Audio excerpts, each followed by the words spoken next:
చూడొచ్చు కంప్లైంట్స్ అప్లికేబిలిటీలో మనం క్లిక్ చేస్తే ఈ ట్యాబ్కి వస్తాం. ఇది admin module and stocks. And ఇక్కడ మనం ఏదైనా కొత్త రికార్డ్ క్రియేట్ చేయాలనుకుంటే ఇక్కడ యాడ్ న్యూ మీద క్లిక్ చేసి ఒక రికార్డ్ని క్రియేట్ చేస్తాను. ఇక్కడ కేటగిరీలో ఏదో సెలెక్ట్ చేసుకుంటే ఇక్కడ కస్టమర్ని ఎంటర్ చేసుకోవాలి. లైక్ నేను కస్టమర్ని ఇక్కడ సెలెక్ట్ చేసుకున్నాను. సెలెక్ట్ చేసుకున్న తర్వాత ఇక్కడ మనకి ఎలా వస్తుంది అనమాట డేటా మొత్తం. ఇక్కడ చూడొచ్చు ఇలా మనకి సర్వీస్ రిలేటెడ్ స్టెప్స్ అనేవి ఇలా కనిపిస్తాయి.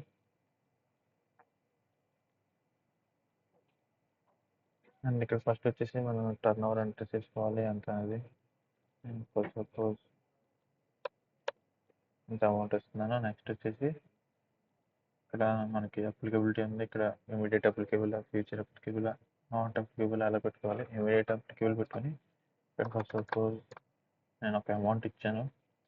అమౌంట్ ఇచ్చిన తర్వాత స్టేటస్ వచ్చేసి నాట్ డన్ క్లిక్ చేస్తున్నాను.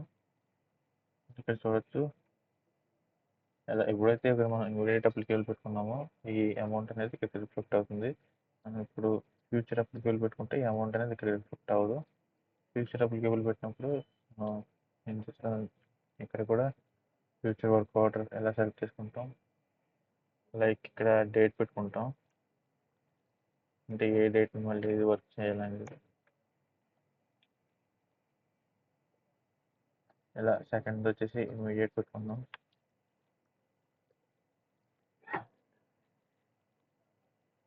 ఓకే,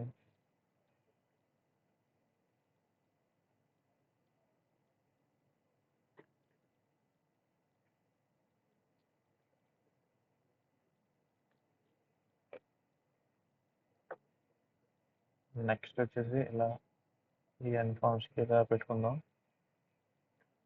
అండ్ ఇక్కడ మీరు చూడొచ్చు చెక్ స్టేటస్ అనేది. చెక్ స్టేటస్ ఎప్పుడైతే క్లిక్ చేసామో ఫర్ సపోజ్ ఈ కస్టమర్ అనే అతను ఈ సర్వీస్ని ఎప్పుడైనా లాస్ట్ టైం తీసుకుని ఉంటే మనకి ఇలా ఈ లిస్ట్లోకి వచ్చేస్తుంది అనమాట.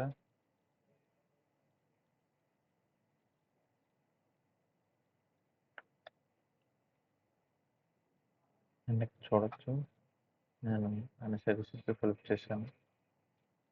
అండ్ ఇక్కడ వచ్చేసి మనం ఏదైనా ఆప్షన్ సెర్చ్ చేయాలి. Like prepared by, others verified by, authorized by ఇలాగా ఇలా ఈ ఆప్షన్ ఏదైతే అడ్మిన్ సైడ్ నుంచి సెలెక్ట్ చేస్తే అడ్మిన్ సైడ్ వేరే ఎవరు సెలెక్ట్ చేసినా వాళ్ళ నేమ్ అనేది వచ్చేస్తుంది అనమాట.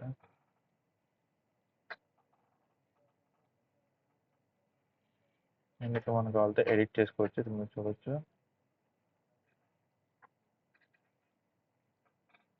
నెక్స్ట్ వచ్చేసి ఇది ఒకవేళ రికార్డ్ షేర్ చేయాలనుకుంటే ఇక్కడ చెక్ బాక్స్ ఇచ్చి తర్వాత షేర్ బటన్ మీద క్లిక్ చేస్తాం. ఎవరికి షేర్ చేయాలనుకుంటున్నారు షేర్ బటన్ ఈ కాంటాక్ట్ మీద క్లిక్ చేస్తే మనకి ఇలా వాట్సాప్ రిడైరెక్షన్ అవుతుంది. ఇక్కడ మనం వచ్చేసి లింక్ని పేస్ట్ చేద్దాం. ఇక్కడ మీరు చూడొచ్చు ఇలాగా అక్కడ ఫిల్ చేసిన డేటా మొత్తం ఇలా రిఫ్లెక్ట్ అవుతుంది.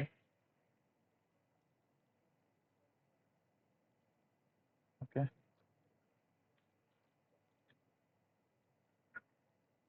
అక్కడ షేర్ క్లిక్ చేయగానే మనకి వాట్సాప్ రీడైరెక్ట్ అవుతుంది. ఆ కస్టమర్కి షేర్ చేయొచ్చు రికార్డ్.